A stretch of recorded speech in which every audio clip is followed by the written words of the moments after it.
Namaku Rehan. Aku bukan siapa-siapa, hanya pria sederhana yang mencoba hidup sebaik mungkin, sebagai suami untuk Lela dan anak bagi ibuku yang sudah renta. Kupikir selama aku bersikap adil dan penuh cinta, hidup akan berjalan damai. Tapi ternyata, mencintai dua perempuan yang sama-sama penting dalam hidupku tak pernah sesederhana itu. Aku menikah dengan Lela 3 tahun lalu. Ia bukan perempuan kaya, bukan juga anak orang terpandang. Tapi ia punya hati paling lembut yang pernah kutemui. Lela rela meninggalkan kenyamanan rumah orang tuanya, memilih tinggal bersamaku dan ibu di rumah kecil peninggalan ayah. Waktu itu, aku menatap mata Lela sebelum akad. Kutanya lagi, apakah ia siap? Ia mengangguk dengan senyum. "Selama ada kamu, aku siap tinggal di mana saja," jawabnya. Aku percaya pada kalimat itu, tapi mungkin aku lupa satu hal.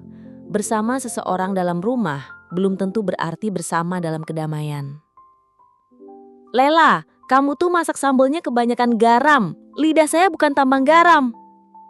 Suara ibu terdengar dari ruang makan. Aku yang baru sampai dari bengkel langsung menghela napas. "1 hari saja, tolonglah 1 hari tanpa suara tinggi itu." Lela diam. Ia menunduk, tangan masih memegang piring. Aku tahu benar ekspresi itu. Senyum yang dipaksakan, sabar yang dikunyah dalam hati. "Maaf Bu, tadi saya coba cicip, rasanya masih kurang asin." "Kamu pikir lidah kamu itu ukuran? Sudah berkali-kali saya bilang, tanya saya dulu sebelum masak." Aku duduk di samping Lela, menatap ibuku sejenak, lalu berkata pelan, "Bu, mungkin Lela cuma kelebihan sedikit garam. Biar nanti saya bantu bikin ulang sambelnya." Ibu mendelik. "Kamu belain istrimu? Begini cara kamu balas budi sama saya?" Aku terdiam. Satu kalimat seperti itu bisa mengubah hariku jadi abu-abu. Lela menatapku sekilas. Ia berdiri, mengambil piringnya, dan masuk ke dapur. Aku mengangkat sendok, tapi seleraku sudah hilang entah kemana. Hubungan antara Lela dan ibu tak selalu begini. Dulu sebelum kami menikah, ibu bahkan memujinya. Dia perempuan baik, sederhana, gak neko-neko. Tapi semua itu seperti berubah setelah Lela tinggal bersama kami. Entah sejak kapan, ibu jadi mudah tersinggung. Ia akan marah jika Lela bangun terlambat, atau jika cucian belum kering. Bahkan jika Lela hanya duduk sebentar setelah mengurus rumah, ibu akan bilang, "Perempuan zaman sekarang enaknya cuma rebahan." Padahal aku melihat sendiri, Lela mencuci, menyapu, memasak, bahkan mengantar ibu ke puskesmas. Tapi seolah semua usahanya tak pernah cukup di mata ibu. Dan aku hanya bisa diam di antara dua suara. Suara ibuku yang penuh tuntutan, dan suara hati Lela yang semakin sering kutemui dalam isakan pelan di kamar mandi. Malam itu aku mendekati Lela yang duduk di pinggir ranjang. Rambutnya masih basah, wajahnya tanpa rias. Tapi justru di saat seperti itu, ia terlihat paling jujur. "Maaf ya Mas," ucapnya lirih. "Kenapa minta maaf? Aku ngerasa jadi sumber masalah di rumah ini." Aku menggenggam tangannya. "Kamu bukan masalah Lela, kamu rumah buat aku." Ia tersenyum, tapi matanya berkaca. "Aku capek Mas, aku sayang ibu, sungguh. Tapi setiap hari dimarahi tanpa tahu salahku di mana, aku mulai ngerasa aku gak pantas di sini." Hatiku mencelos. Aku ingin memeluknya erat dan berkata semua akan baik-baik saja. Tapi aku tahu itu bohong. Karena nyatanya besok pagi suara ibu akan kembali menggema dan luka di hati Lela akan semakin menganga. Pagi itu saat aku bersiap berangkat kerja, ibu duduk di kursi ruang tamu sambil memegangi dadanya. "Napas saya berat, kamu mau saya mati dulu baru kamu sadar Han?" katanya. Aku panik. Lela langsung membuatkan air hangat dan obat. Tapi lagi-lagi ibu menepis tangannya. "Saya gak butuh perhatian dari dia. Kamu aja Han, sini duduk." Aku menuruti. Di hadapan kami, Lela berdiri canggung. Ingin membantu, tapi merasa tak dianggap. Aku bisa merasakan luka di matanya. Tapi aku juga takut, ibu benar-benar terlihat lemas. Ibu jangan bilang begitu, Lela juga peduli. Iya, tapi beda. Kamu gak ngerti, Han. Nanti kamu juga tahu kalau kena batunya. Ucapan ibu membuatku mengernyik. Ada nada lain di balik kata-katanya. Tapi aku terlalu sibuk dengan kecemasan untuk menguraikannya. Sampai hari ini, aku masih percaya semua akan membaik. Tapi saat melihat Lela duduk sendiri di dapur malam ini, dan ibu mengunci diri di kamar dengan wajah masam, aku mulai bertanya dalam hati. Jika keduanya meminta aku memilih, apa aku bisa melakukannya? Aku terbangun lebih pagi dari biasanya. Langit masih gelap dan udara terasa lembab. Tapi bukan itu yang membuatku membuka mata. Suara sendok beradu dengan piring dari dapur terdengar sayup-sayup. Aku melirik ke sebelah. Ranjang sudah kosong. Lela tak ada. Aku beranjak pelan, berjalan menuju dapur. Di sana, kulihat Lela tengah duduk di lantai, memotong bawang sambil menahan tangis. Matanya sembab, tapi bibirnya tetap mengulas senyum saat menyadari kehadiranku. "Maaf mas, bangunin ya?" katanya lirih. Aku menggeleng, lalu berjongkok di sampingnya. "Kamu kenapa masak sepagi ini?" Lela menunduk. Tangannya tetap sibuk mengupas, seolah itu satu-satunya cara agar tak perlu menatap mataku. Biar nggak dimarahin ibu lagi. Hatiku seperti diremas. "Lela, kamu nggak harus berubah untuk bikin ibu suka. Kamu sudah cukup. Justru aku yang belum cukup jadi pelindung buat kamu." Ia menoleh, menatapku dengan mata berkaca. "Mas jangan bilang gitu. Kalau bukan karena mas, aku nggak tahu hidupku akan seperti apa. Tapi kadang aku ngerasa kayak nggak dianggap di rumah ini." Aku tahu rasa itu. Lela menahan semua sendirian. Bahkan di saat aku mencoba jadi penengah, tetap saja ada bagian dari luka yang tak bisa kusembuhkan. Hari itu aku mengantar ibu ke puskesmas seperti biasa. Tapi sepanjang perjalanan ia terus saja menggerutu. "Kamu terlalu lembek, Han. Istri kamu manja. Perempuan kalau kayak gitu, besok kamu sakit, dia kabur." Aku menahan diri. "Ibu, Lela itu kuat. Dia yang ngurus semuanya di rumah." "Ngurus? Kalau cuma masak dan nyuci semua perempuan juga bisa. Tapi tanggung jawab itu bukan cuma kerjaan, Han. Mental. Dia itu lemah." Aku menoleh sebentar, memastikan ibu bicara karena emosi bukan dari sakit yang ia rasakan. Tapi kalimat terakhirnya membuatku heran. Ibu ngomong seolah tahu sesuatu. "Udah, kamu gak akan ngerti sekarang. Suatu saat kamu bakal sadar." Aku ingin bertanya lebih jauh, tapi ibu sudah melangkah masuk ke ruang periksa. Seperti biasa ia menutup rapat-rapat pikirannya dari siapapun, termasuk anaknya sendiri. Sementara itu di rumah, Lela membereskan semua pekerjaan tanpa suara. Tapi di balik tenangnya, aku tahu hatinya mulai lelah. Malamnya, saat kami bersiap tidur, ia berkata, "Mas, aku boleh jujur?" "Tentu." Ia menatap langit-langit kamar. "Aku pernah kepikiran pergi." Jantungku seolah berhenti berdetak. Tapi bukan karena aku gak cinta, justru karena aku terlalu cinta. Aku takut cinta ini berubah jadi luka. Dan kalau aku gak menjaga diriku, aku bisa membenci orang yang kamu cintai. Aku tak mampu bicara. Aku hanya menggenggam tangannya, erat, seakan takut ia benar-benar pergi. Aku sayang ibu, tapi aku juga manusia. Ada batas sabar yang bisa retak sewaktu-waktu. Dan kalau itu terjadi, aku takut aku gak bisa balik jadi Lela yang kamu kenal. Keesokan harinya sesuatu terjadi. Lela memasak bubur untuk ibu, berharap bisa memperbaiki suasana. Tapi saat ia mengantarkan mangkuk ke kamar, ibu malah membantingnya hingga tumpah. "Siapa suruh kamu masuk kamar saya? Dasar gak tahu sopan santun." Aku yang sedang mencuci motor di halaman langsung berlari masuk. "Bu, kenapa?" Ibu menatapku tajam. "Saya gak butuh dijamu-jamu sama orang yang pura-pura baik." Lela hanya terdiam. Matanya merah tapi bibirnya tetap mengulas senyum. Entah kenapa itu justru menyakitkan bagiku. Aku menarik nafas, mencoba menenangkan diri. "Bu, Lela itu cuma niat baik, gak ada yang pura-pura." Ibu berdiri dari kursi, menatapku tanpa berkedip. Kalau kamu terus belain istri kamu, saya pergi dari rumah ini. Dan dengar baik-baik, jangan pernah harap kamu dapat warisan sepeser pun dari saya. Lela terkejut. Aku juga terkejut. Bukan karena ancaman warisan itu, melainkan karena pertama kalinya ibuku berkata seperti seseorang yang sudah siap untuk pergi. Malam itu, aku duduk lama di beranda. Angin dingin menusuk kulit, tapi pikiranku jauh lebih beku. Aku mencintai ibuku. Dialah yang membesarkanku sendirian sejak ayah meninggal. Tapi aku juga mencintai istriku. Dialah yang kini menjadi rumah untuk hatiku. Dan sekarang, keduanya berada di ujung yang berlawanan, menuntutku untuk memilih arah. Aku harap Tuhan memberiku jalan.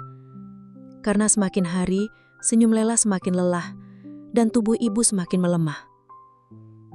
Aku mulai bertanya-tanya, kalau semua ini tentang cinta, kenapa rasanya justru seperti kehilangan? Hari itu rumah kami begitu sunyi. Tak ada suara piring dari dapur, tak ada derit sendal ibuku menuju halaman, tak ada senandung lirih Lela seperti biasanya saat menyiram bunga. Hanya suara detak jam dinding, pelan tapi menghantui. Entah kenapa, pagi ini terasa lebih berat dari biasanya. Lela tak menyapaku seperti biasa. Ia hanya duduk termenung di ruang tamu, memeluk lututnya sendiri sambil menatap lantai. Aku mendekat, duduk di sampingnya. "Mas, aku capek." Kalimat itu lirih, tapi menghantam keras ke dalam hati. "Aku tahu kamu berusaha, Le." "Bukan soal berusaha, Mas. Ini tentang dihargai atau enggak. Tentang merasa pantas tinggal di rumah ini." Ia menatapku, dan untuk pertama kalinya aku melihat ada luka dalam tatapan itu. Luka yang dalam. Kalau terus begini, aku takut kehilangan diriku sendiri. Aku menelan ludah. Kata-katanya seperti pecahan kaca yang kutelan hidup-hidup. "Lela, kamu gak sendiri. Aku di sini. Tapi Mas juga gak pernah benar-benar berdiri buatku." Kalimat itu menghentikanku. Aku ingin menyangkal. Tapi bagaimana bisa? Bahkan saat ibuku membentaknya, aku hanya bisa diam. Bahkan saat Lela menangis, aku hanya bisa memeluknya, bukan melindunginya. "Aku takut menyakiti ibu," bisikku, nyari seperti anak kecil. "Dan kamu gak sadar, Mas, saat Mas terlalu takut menyakiti ibu, Mas sedang membiarkan aku yang terluka." Air matanya jatuh. Aku pun tak kuasa menahan air mataku sendiri. Sore itu, aku mendapati ibu duduk sendirian di halaman belakang. Di pangkuannya ada foto lama. Aku saat kecil, duduk di samping ayahku yang sekarang hanya tinggal nama di batu nisan. "Ibu baik-baik saja?" tanyaku pelan. Ia hanya mengangguk, tapi tidak menjawab. "Kenapa ibu selalu keras ke Lela?" tanyaku lagi. Ia menoleh. "Karena kamu gak bisa lihat apa yang aku lihat." "Apa maksudnya?" "Ibu cuma takut." "Takut apa, Bu?" Ia tidak menjawab, hanya memeluk foto itu lebih erat. Lalu ia berkata setengah berbisik, "Aku pernah kehilangan ayahmu, Rehan. Dan aku gak tahu kalau aku kuat kehilangan kamu juga." Aku terdiam, nafasku tercekat. "Ibu, kenapa ngomong kayak gitu?" Ia menatapku lama, lalu berdiri sambil memegang dadanya. Wajahnya pucat. Aku lelahan, tubuhku sudah mulai lelah. Tapi kamu juga harus tahu, gak semua perempuan bisa kuat saat lelaki yang dia cintai jatuh. Ia kembali masuk rumah meninggalkanku dengan 1000 tanya yang belum sempat terjawab. Malam itu, Lela duduk di teras mengenakan sweater tipis. Angin dingin meniup rambutnya, tapi ia seperti tak peduli. Aku menyodorkan secangkir teh hangat. "Maaf," ucapku. Ia menerima cangkir itu, namun tak menatapku. Aku ingin jujur, Mas. Aku menahan nafas. Perasaanku tidak enak. Aku sudah cari info tentang rumah sewa kecil di dekat pasar. Hatiku mencelos. Lela, jangan. Aku nggak bilang mau pergi hari ini. Tapi aku harus siap kalau suatu hari aku benar-benar nggak sanggup. Aku janji akan bicara ke ibu. Akan ubah semua ini. Ia menoleh, menatapku dalam. Mas, aku nggak butuh Mas janji ke ibu. Aku butuh Mas berdiri untukku. Sekarang. Aku terdiam. Karena aku tahu hatiku masih terlalu pengecut untuk memilih salah satu dari dua cinta yang begitu besar. Dan itulah yang membuat semuanya semakin rumit. Keesokan harinya, aku memutuskan bicara dari hati ke hati dengan ibu. Kami duduk di ruang tengah. Tak ada suara TV, tak ada gangguan. Ibu, ia menoleh. Kalau suatu hari, aku minta ibu lebih terbuka, ibu mau? Ia tidak langsung menjawab. Lalu pelan-pelan ia berkata, ada hal-hal yang lebih baik kamu gak tahu dulu, Rehan. Tapi aku butuh tahu. Karena rumah ini sudah retak, Bu. Aku takut semuanya ambruk kalau aku tetap diam. Ibu menghela nafas panjang. Baik. Tapi kamu siap? Aku mengangguk. Ia berdiri, masuk ke kamar. Beberapa menit kemudian ia kembali dengan map merah tua yang sudah lapuk. Ia meletakkannya di meja. Nanti kamu baca sendiri. Tapi ingat, apapun yang kamu tahu, jangan langsung percaya. Dengarkan juga dari Lela. Aku mengeringit. Apa hubungannya Lela dengan ini? Ibu menatapku. Lamat-lamat. Lebih banyak dari yang kamu kira, Rehan. Malam itu aku tak bisa tidur. Map merah itu tergeletak di meja seperti bom waktu yang siap meledak. Lela pun tampak gelisah, meski tak tahu apa yang sedang kualami.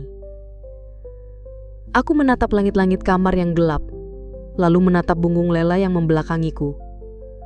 Aku sadar, waktuku untuk diam sudah habis. Karena saat rumah mulai letak, hanya satu yang bisa menyelamatkannya. Kejujuran. Tapi siapkah aku menerima semua yang tersembunyi? Malam itu aku menatap map merah tua di hadapanku. Warnanya sudah pudar, sudutnya robek, dan ketika ku angkat, terasa berat. Bukan karena isinya, tapi karena beban yang dibawanya. Map itu terasa seperti pintu ke masa lalu yang selama ini ditutup rapat oleh ibu. Aku menarik napas panjang, lalu membukanya.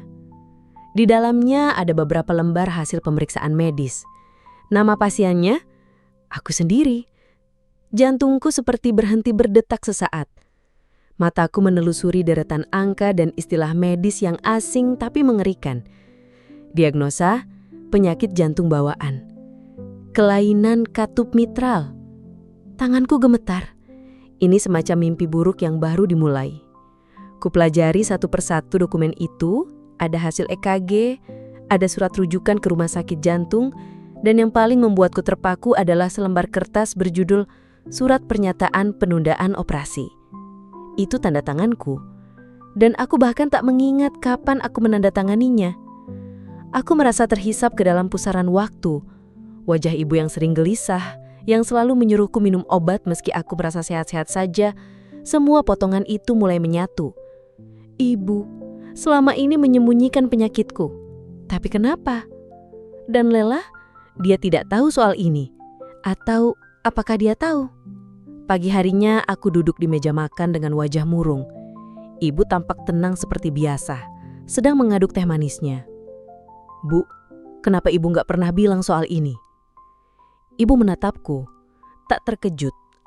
Aku tahu kamu bakal buka map itu cepat atau lambat. Kenapa ibu rahasiakan semua ini dariku, dari Lela? Ia menghela napas, lalu berkata pelan. Karena kamu keras kepala. Kamu selalu pikir kamu kuat. Tapi tubuhmu gak sekuat hatimu, Rehan. Tapi Lela berhak tahu, dia istriku. Ibu diam, lalu berkata pelan. Dan kamu tahu kenapa aku selalu bersikap keras padanya. karena aku ingin tahu apakah dia bisa tetap mencintaimu ketika kamu nanti gak lagi sempurna. Aku menatap ibu dengan wajah tak percaya. Jadi, semua ini ibu sengaja? Ia mengangguk. Aku ingin tahu apakah dia tetap bertahan, atau justru akan pergi saat kamu nanti gak bisa jadi lelaki utuh. Bu, Lela bukan seperti itu. Dia kuat, dia sabar, tapi dia manusia, Bu. Dia juga bisa lelah. Ibu tidak menjawab, tapi sorot matanya berubah. Lembut, seperti ada sesal di dalam sana. Hari itu aku pulang lebih cepat dari tempat kerja. Hatiku berat membawa kenyataan ini. Saat masuk rumah, tak kulihat Lela di ruang tengah. Tapi ku dengar suara dari dalam kamar. Aku mengintip pelan. Lela sedang berbicara di telepon dengan suara sangat lirih. Iya, Pak. Saya masih cari waktu yang tepat buat bilang ke Rehan. Tapi saya sudah siapkan tabungan untuk operasi jantungnya. Mohon bantuannya tetap dirahasiakan dulu ya. Aku tertenggun. Tanganku gemetar di balik pintu. Nafasku tersekat. Dia sudah tahu dan tetap memilih bertahan. Aku pikir selama ini aku yang paling memikul beban. Tapi ternyata Lela sudah memikulnya lebih lama, sendirian.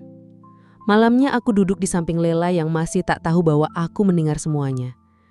Le, kalau suatu hari Mas jatuh sakit, kamu tetap mau di samping Mas? Ia menoleh, tersenyum lembut. Mas, aku nikah sama Mas bukan buat waktu Mas sehat aja. Tapi juga kalau Mas nanti lemah, jatuh, bahkan kalau Mas gak bisa ngapa-ngapain lagi, aku tetap di sini. Aku nyaris menangis, tapi ku tahan. Kalau kamu tahu Mas jantung bawaan, kamu masih mau bertahan? Lela menatapku dalam, tak kaget. Aku tahu, Mas. Aku terdiam. Dari mana kamu tahu? Dari hasil cek kesehatan waktu kita mau bikin asuransi dulu. Mas gak sadar, tapi aku sempat lihat. Sejak itu aku cari tahu pelan-pelan. Dan diam-diam aku mulai nabung. Hatiku hancur. Bukan karena luka, tapi karena rasa bersalah dan haru yang bercampur jadi satu. Kenapa kamu gak bilang? Lela tersenyum. Karena Mas juga gak bilang. Aku pikir mungkin Mas belum siap. Jadi aku tunggu sambil nyiapin semuanya diam-diam. Aku tak kuasa menahan air mata. Kutundukkan kepala, lalu memeluk Lela erat. Malam itu aku berdiri di depan pintu kamar ibu. Aku pikir selama ini hanya beliau yang menguji cinta Lela. Tapi sebenarnya Tuhan sedang menguji kami semua. Kubuka pintu pelan, ibu sedang membaca dan menatapku ketika aku masuk. Bu, aku mau minta maaf. Untuk apa? Karena selama ini aku terlalu takut menyakiti ibu, sampai aku hampir kehilangan Lela. Ibu tidak menjawab, tapi pelan-pelan ia menutup bukunya. Lalu ia berkata, aku juga minta maaf.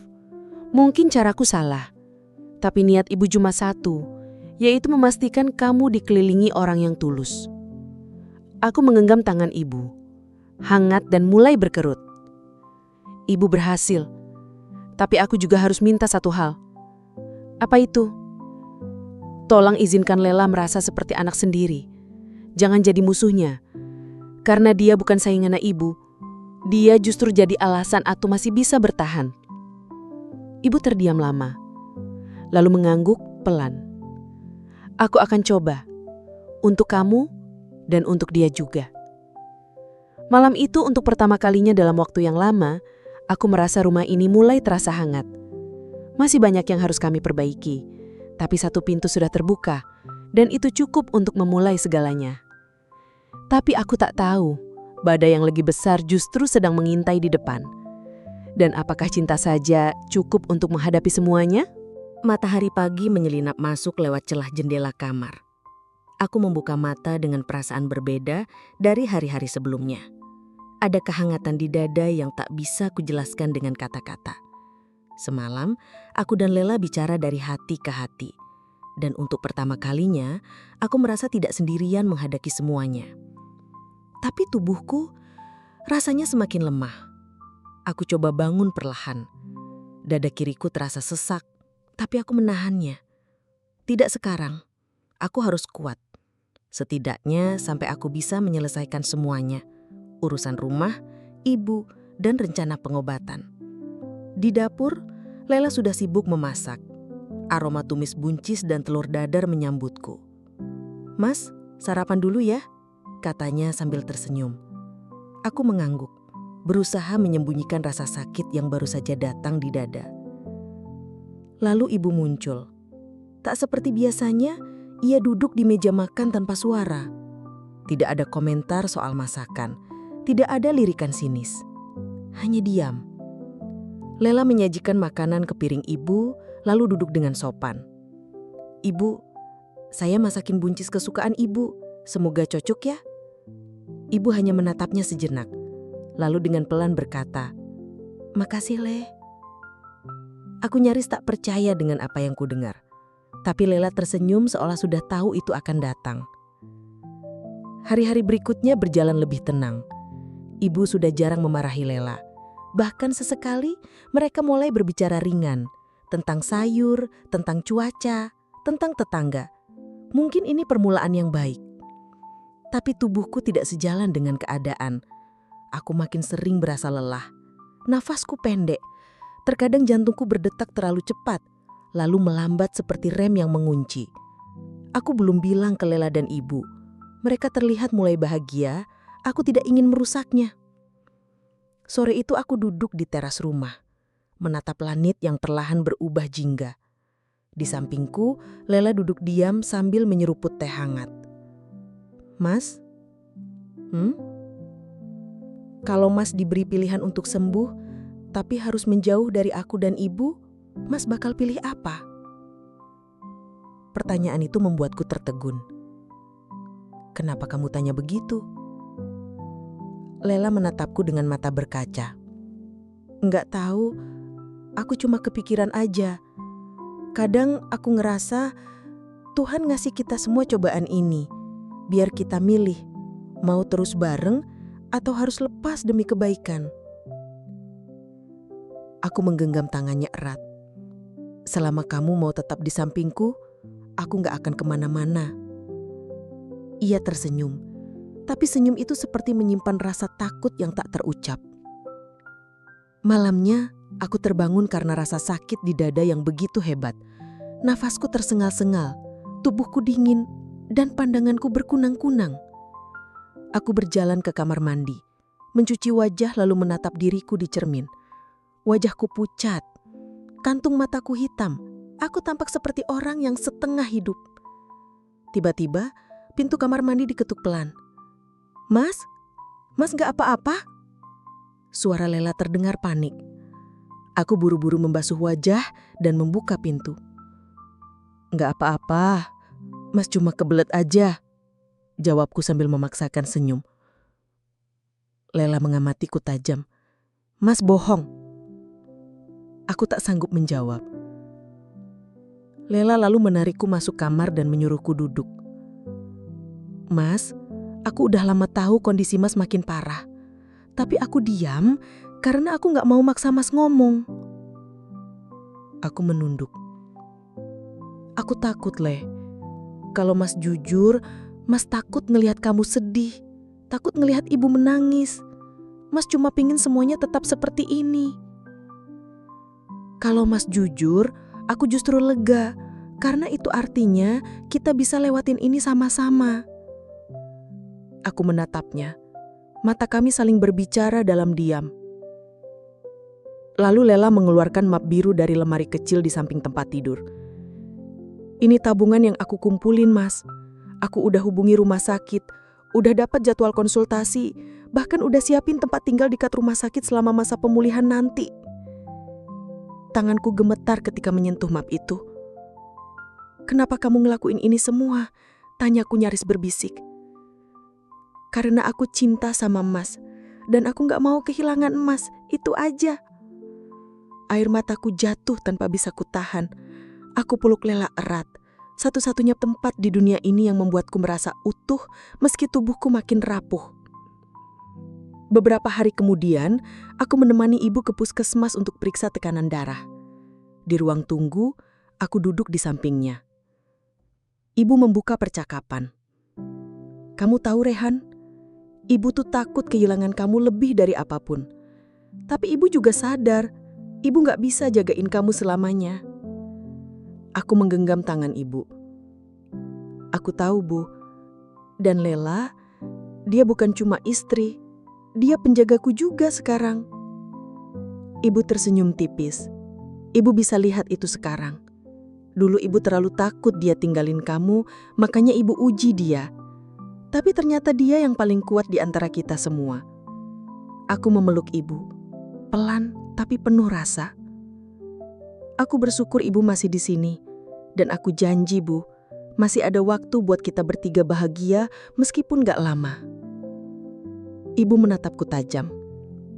Jangan bicara soal waktu yang sebentar, Rehan. Selama kamu hidup, cintamu cukup untuk bertahan.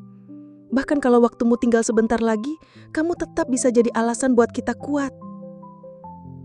Tapi kebahagiaan itu hanya berlangsung sebentar. Karena di akhir pekan itu, saat aku sedang duduk di warung kopi depan rumah, seorang pria datang menghampiriku. Wajahnya asing, tapi cara memandangku seperti menyimpan sesuatu. "Kamu Rehan?" tanyanya. Aku mengangguk pelan. "Aku bawa pesan dari seseorang yang kamu kenal, dan ini bisa mengubah hidup kamu." Aku terdiam. Perasaanku langsung tak enak. "Apa maksud kamu?" Pria itu tersenyum tipis. "Tentang masa lalu kamu, tentang ayah kamu, dan tentang warisan yang sebenarnya bukan untuk kamu." Jantungku berdetak cepat. "Apa maksudmu?" Ia menatapku tajam. "Ada orang yang menyimpan rahasia tentang keluarga kamu, dan dia sedang menuju ke rumahmu sekarang." Aku berdiri dengan nafas tersengal. Siapa yang dimaksud pria ini? Apa yang ia tahu tentang ayahku? Dan kenapa sekarang, saat semuanya mulai membaik? Langkahku terasa berat saat aku melangkah pulang. Kata-kata pria tadi terus bergema di kepalaku. Tentang masa lalu kamu, tentang ayah kamu, dan tentang warisan yang sebenarnya bukan untuk kamu. Pikiranku berkecamuk.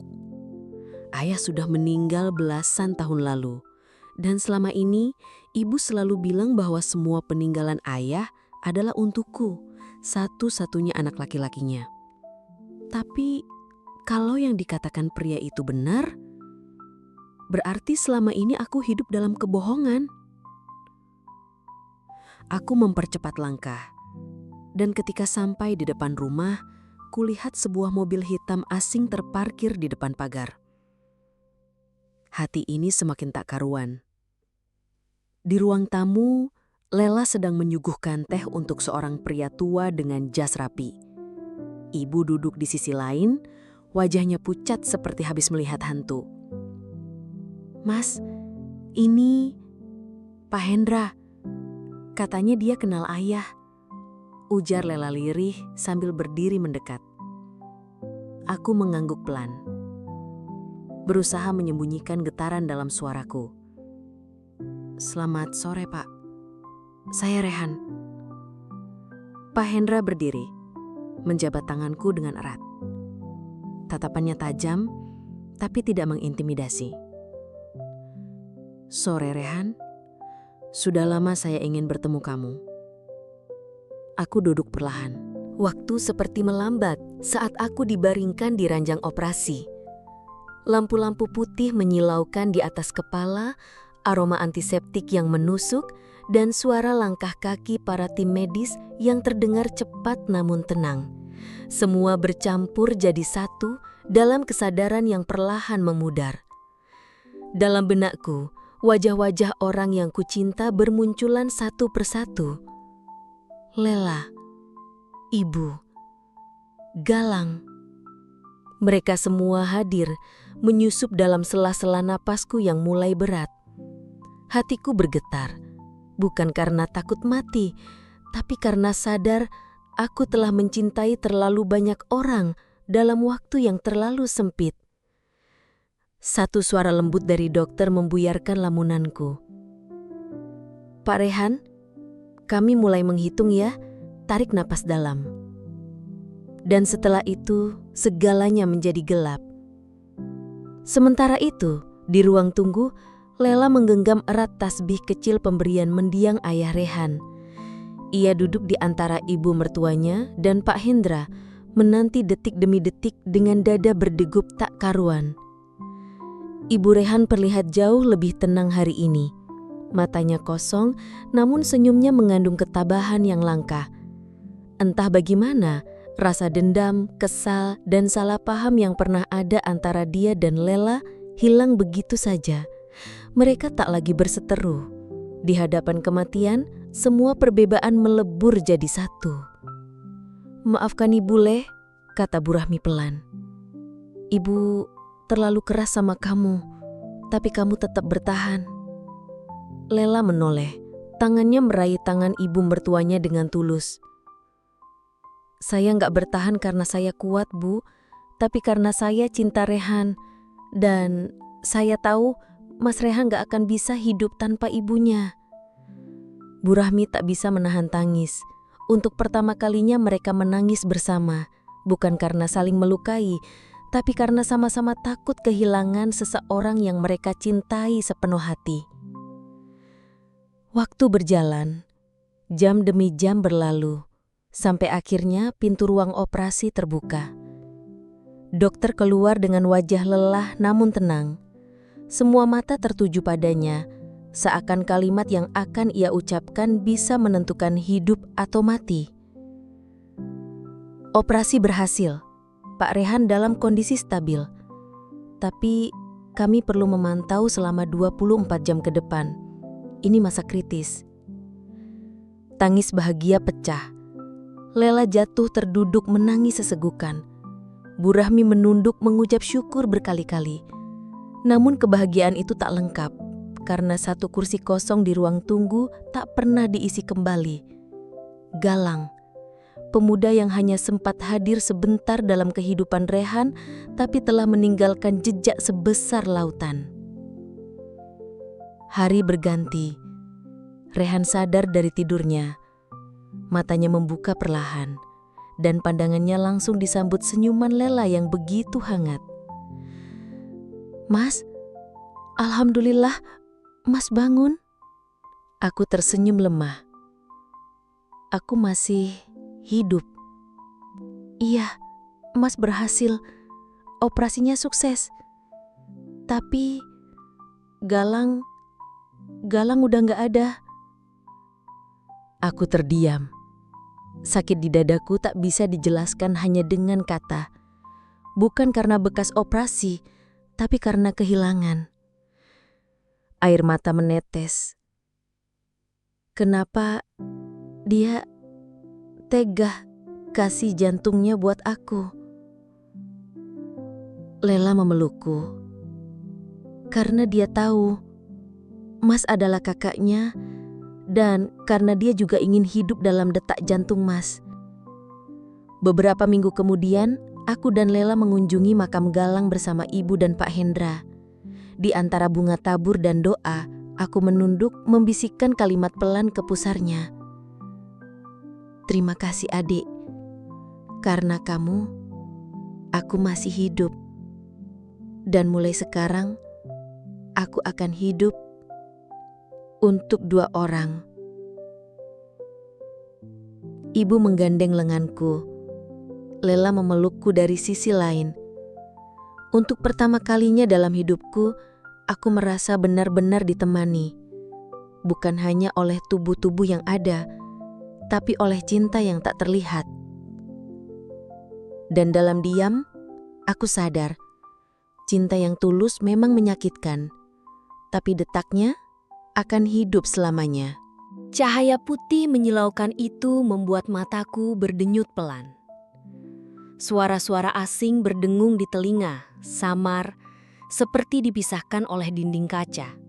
Ada tangisan, ada panggilan lirih, dan ada suara mesin berbunyi pelan namun konsisten. Ketika akhirnya aku membuka mata, langit-langit rumah sakit menjadi pemandangan pertama yang kulihat. Wajah Lela langsung menyambutku. Matanya sembab, rambutnya acak-acakan, dan tangannya menggenggam jemariku seolah takut aku akan menghilang. Mas Rehan, bisiknya dengan suara pecah. Aku mencoba bicara, tapi suaraku hanya angin lemah. Kenapa? Lela tersenyum dalam tangis. Mas pingsan, serangan jantungnya kambuh. Dokter bilang Mas butuh operasi segera. Aku mengalihkan pandangan ke arah jendela. Langit terlihat kelabu, atau mungkin itu hanya pantulan isi hatiku. Tak lama, ibu masuk ke dalam ruangan. Wajahnya lebih tua dari biasanya, dan ada rasa bersalah yang terpahat jelas di matanya. Rehan, nak, maafkan ibu. Maaf karena selama ini ibu terlalu keras. Ibu cuma takut kehilangan kamu. Aku menatapnya dalam diam. Ada tangisan yang tak bisa tumpah di sana. Lidahku keluh, bukan karena marah, tapi karena perih yang terlalu dalam. Lela menarik napas dalam lalu berdiri. Bu, boleh saya bicara sebentar sama dokter? Ibu mengangguk. Setelah Lela keluar, ibu duduk di kursi dekat ranjangku. Tangannya yang mulai keriput menggenggam tangan kiriku yang lemah. Rehan, selama ini ibu memaksa kamu untuk selalu menuruti ibu. Bahkan sampai menyakiti Lela. Ibu pikir itu bentuk kasih sayang. Tapi ternyata ibu salah. Aku hanya memejamkan mata. Air mata mengalir tanpa bisa kutahan. Ibu tahu, kamu sayang sama kami berdua. Tapi ibu malah bikin kamu tertekan. Dan sekarang kamu sakit parah. Dan ibu gak bisa ngelakuin apa-apa. Butiran air mata ibu jatuh ke selimut. Tangisnya lirih, menyesakkan dada. Maaf nak, ibu mohon. Kalau kamu sembuh nanti, jalani hidupmu. Jangan takut buat bahagia. Pintu terbuka.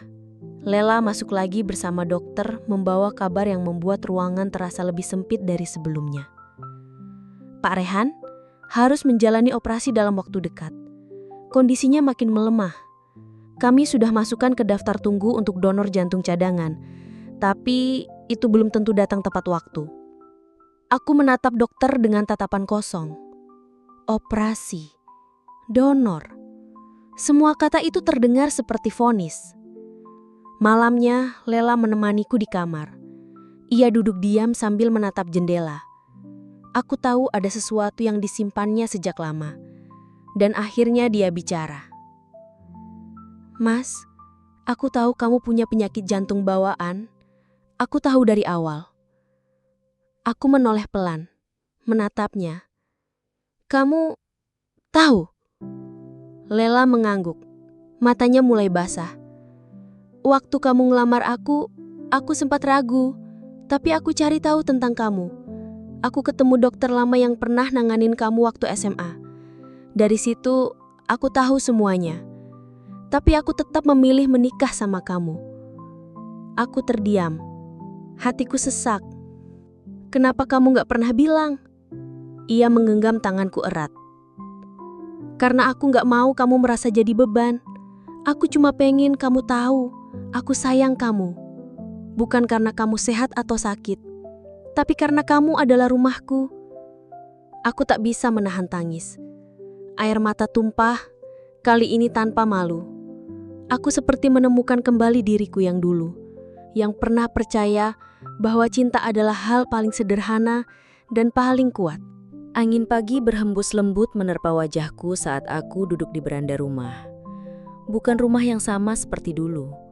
Kami memutuskan pindah ke rumah yang lebih kecil, jauh dari keramaian kota, jauh dari luka masa lalu. Tapi entah kenapa, rumah ini terasa lebih hangat, lebih hidup, dan lebih lengkap. Meski ada satu ruang kosong yang tak akan pernah benar-benar terisi. Lela keluar dari dapur dengan 2 cangkir teh hangat.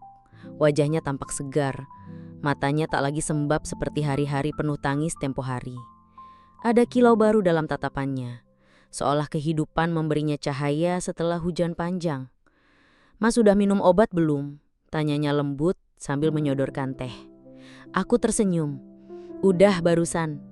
Sekarang tinggal nungguin kamu kasih bonus pelukannya aja." Ia tertawa kecil, lalu memelukku dari belakang. Hangat, damai. Untuk pertama kalinya sejak aku pulang dari rumah sakit, kami bisa bercanda tanpa bayang-bayang rasa takut atau cemas yang menggantung. Tapi di balik kehangatan ini, masih ada luka yang belum sepenuhnya pulih.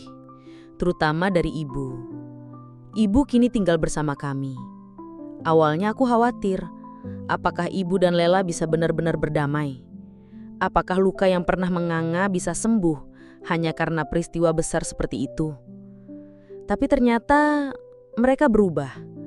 Ibu yang dulu keras kepala sekarang lebih tenang, lebih banyak diam, dan lebih sering tersenyum. Meski kadang senyumnya menyimpan sedih yang dalam.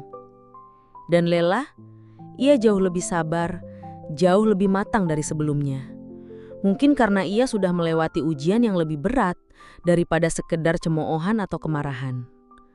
Suatu sore, aku memergoki mereka duduk di ruang tengah. Ibu sedang mengajari Lela merajut. Aku hanya berdiri di ambang pintu, tak ingin mengganggu. "Ibu minta maaf ya, Leh." Suara ibu terdengar pelan. Ibu dulu takut ninggalin Rehan sama perempuan yang salah. Ibu salah cara nyoba jagain dia. Lela menggenggam tangan ibu dengan lembut. "Saya tahu, Bu. Dan saya juga minta maaf, karena dulu sempat pingin ninggalin semuanya. Tapi sekarang saya nggak akan kemana-mana lagi. Selama Mas Rehan hidup, saya akan tetap di sini." Aku tak sanggup menahan air mata. Aku masuk dan memeluk mereka berdua. Aku beruntung punya dua perempuan kuat dalam hidupku. Hari-hariku kini lebih pelan, tapi lebih berarti. Aku masih rutin kontrol ke dokter, menjaga pola makan dan menghindari stres berlebih. Tak lagi bekerja sekeras dulu, tapi justru itu membuatku lebih punya waktu untuk menghargai hal-hal kecil. Tawa Lela, cerita ibu, aroma masakan pagi hari, dan bunyi detak jantungku sendiri. Detak yang bukan hanya milikku. Suatu hari, kami bertiga ziarah ke makam Galang. Ibu membawa bunga putih, Lela membawa air mawar. Aku membawa surat. Kami duduk di bawah pohon rindang tak jauh dari pusara. Aku membacakan surat itu pelan. "Galang, ini Rehan, kakakmu. Terima kasih karena kamu memberi aku kesempatan kedua. Tapi jangan khawatir. Kesempatan ini gak akan aku sia-siakan. Kamu benar. Aku dulu terlalu sibuk jadi anak yang baik, sampai lupa jadi suami yang utuh. Tapi sekarang, aku mau jadi keduanya, tanpa harus kehilangan siapapun. Dan aku janji, setiap detak jantung ini akan jadi pengingat bahwa kamu masih hidup. Dalam aku, dalam kami. Istirahatlah dengan tenang, adik. Aku akan hidup untuk 2 orang, tapi mencintai untuk 3. Malam itu kami pulang dengan hati yang lebih ringan. Lela tidur lebih cepat dari biasanya. Ibu pun sudah masuk ke kamar. Dan aku duduk sendiri di ruang kerja kecil kami, menulis sebuah buku. Buku tentang cinta, pengorbanan, dan rahasia yang dulu menyakitkan, tapi sekarang menjadi kekuatan. Judulnya sederhana, 1 detak untuk 2 nama. Aku percaya, setiap luka pasti akan sembuh. Tapi hanya jika kita berani jujur, saling memaafkan, dan tak pernah menyerah untuk tetap mencintai meski dunia meragukan. Dan malam itu, saat jantungku berdetak lambat tapi pasti, aku tahu, aku masih hidup. Dan hidup ini layak untuk diperjuangkan. Tahun-tahun berlalu, tapi setiap pagi terasa seperti hadiah baru. Aku tak lagi dihantui pilihan yang dulu membuatku terengah, antara menjadi suami yang setia atau anak yang berbakti. Karena aku telah belajar, cinta tak pernah meminta kita untuk memilih. Lela kini sedang menyiram bunga di halaman, rambutnya sedikit beruban, tapi senyumnya tetap yang paling menenangkan. Ibu duduk di kursi goyang, memandangi kami dengan tatapan tenang. Sesekali tertawa pelan saat aku menggoda Lela. Dan aku masih bernafas, masih berdetak, masih jatuh cinta pada dua perempuan yang pernah aku sakiti dan yang tetap memilih bertahan bersamaku. Ada satu kalimat yang pernah kutulis di buku harianku di malam paling kelam, saat aku pikir semuanya akan hancur. Terkadang, cinta tidak selalu datang dengan pelukan hangat. Kadang, cinta datang dalam bentuk amarah, luka, bahkan ancaman kehilangan. Sekarang aku tahu, semua itu bukan untuk menghancurkanku, tapi untuk mengujiku. Menguji siapa yang benar-benar akan tinggal ketika semua alasan untuk bertahan telah habis.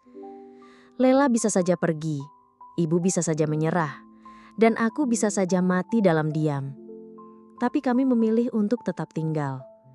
Dan dalam pilihan itu, kami menemukan cinta yang sebenarnya. Di akhir kisah ini, aku ingin kamu tahu. Jika kamu berada di posisi seperti aku, terjebak antara dua cinta yang saling tarik-menarik, jangan buru-buru memilih siapa yang harus kau menangkan. Kadang yang perlu kau menangkan adalah dirimu sendiri.